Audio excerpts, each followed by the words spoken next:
আশা করি সবাই ভালো আছেন।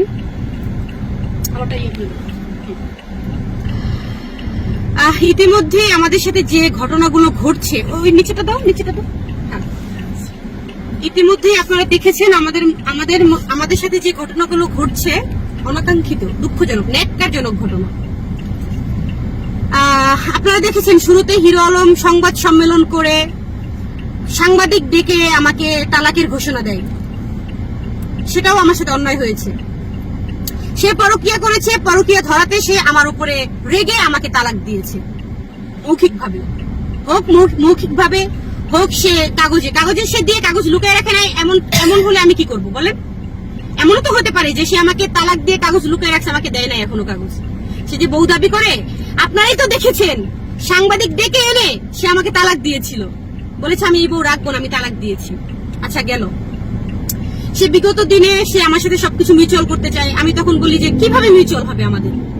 আপনি তো মিউচুয়াল করার কোনো অপশন রাখেন নাই। আমার তো ফ্যামিলি আছে, আমার তো বাবা মা আছে, আমার তো গ্রামে একটা নামগন্ধ আছে, তাই না? নামগন্ধ তো আপনি মুছে দিয়েছেন, সবাই জানে আপনি আমাকে তালাক দিয়েছেন। এখন আমরা কিভাবে মিউচুয়ালে আসবো? সে বলে আমি মিডিয়া ডেকে, আমি যেমন মিডিয়া ডেকে তোমার সম্মানহানি করেছি, তোমার সম্মান আমি ফিরিয়ে দিব। আমি বললাম এটা খুবই খারাপ একটা বিষয়, যেহেতু আপনি মিডিয়া ডেকে আমাকে তালাক দিচ্ছেন, আবার মিডিয়া ডেকে মানুষ বলবে আমরা নাটক করছি, মানুষ বলবে আমরা ভাইরাল হতে চাচ্ছি।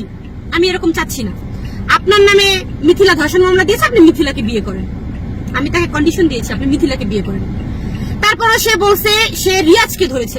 লাস্টে সে আজকে যে ঘটনা ঘটছে, রিয়াজকে সে নিজেই বলছে যে তুমি দেখা করো না হলে আমি তোমার সাথে দেখা করবো। রিয়াজ আসছে বাসায়, রিয়াজ আসছে, সেও আসছে। এর মধ্যে রিয়াজের সাথে যখন সে বাকবিতণ্ডায় জড়ায় গেছে, স্বাভাবিক। রিয়াজের বোর সাথে হিরো আলম কি ধরনের ভিডিও বানায় আপনারা দেখছেন। গাড়ির মধ্যে শুরু করছে কিন্তু তারা। আমরা কিন্তু বলেছিলাম যে আমরা কিন্তু ক্যামেরার সামনে ভিডিও করছি, কিন্তু আপনারা কিন্তু গাড়ির মধ্যে টুলুমুলু করে ভিডিও করেন। সেটা নিয়ে তারা কত হাসাহাসি, কত হাসে। আপনারা তো তালাক প্রাপ্ত, আমরা টুলুমুলু করে ভিডিও করি না, কি করি এটা আপনাদের দেখার বিষয় নাই।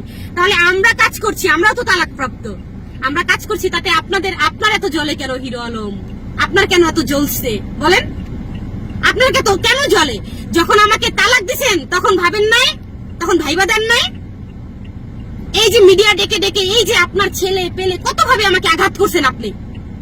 আপনার ছেলে আমার জুতা যে টানছে, আপনার অ্যাসিস্ট্যান্ট আমার জুতা যে টানছে, সেও আমাকে নিয়ে বাজে কথা বলতে ছাড়ে নাই। আমি আপনাকে কিভাবে মাফ করি, কিভাবে ক্ষমা করব আপনাকে? আপনার 2 টাকার হচ্ছে গিয়া চাকর, সেও আমাকে নিয়ে বাজে কথা লিখছে ফেসবুকে। তাহলে আপনাকে ক্ষমা করার তো প্রশ্নই আসে না। কিভাবে আপনাকে ক্ষমা করব? এই ছেলেটার কত বড় ক্ষতি করছেন আপনি জানেন? এই ছেলেটার 1 মিলিয়নের পেজ যেটা দিয়ে সে ইনকাম করে, আপনি তার পেটে লাথি মারছেন। তার 1 মিলিয়নের পেজ আপনি উড়াই দিচ্ছেন। কই, আপনার তো ক্ষতি করে না এই ছেলেটা। আপনি তো তার বউ নিয়ে টুলুমুলু করে ভিডিও বানাইছেন, বুকে জড়ায় ভিডিও বানান, মাওয়া যায় ভিডিও বানান, এনে করেন। তার শ্বশুর বাড়ি গিয়ে ভাত খেয়ে আসেন, খান না। এক্স শ্বশুর বাড়ি, সে তো পুরুষ, সে বীর পুরুষ, সে বউ রাখবে না, তালাক দিছে। কিন্তু আপনার ক্ষমতা হয় নাই হিরো আলম, আপনার ক্ষমতা হয় নাই আমাকে তালাক দেওয়ার। লাস্টে গিয়ে আমারই ডিভোর্স করতে হবে আপনাকে আমার ডিভোর্স করতে হবে। আপনার ক্ষমতা হয় নাই আমাকে তালাক দেওয়ার। আপনি কেমন পুরুষ? ঘোষণা দিয়েছিলেন না আপনি আমাকে তালাক দিবেন, দিতে পারেন নাই কেন এখনো পর্যন্ত? এখন এসে বউ দাবি করেন।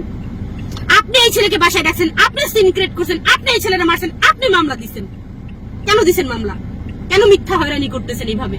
কেন করতেছেন বলেন?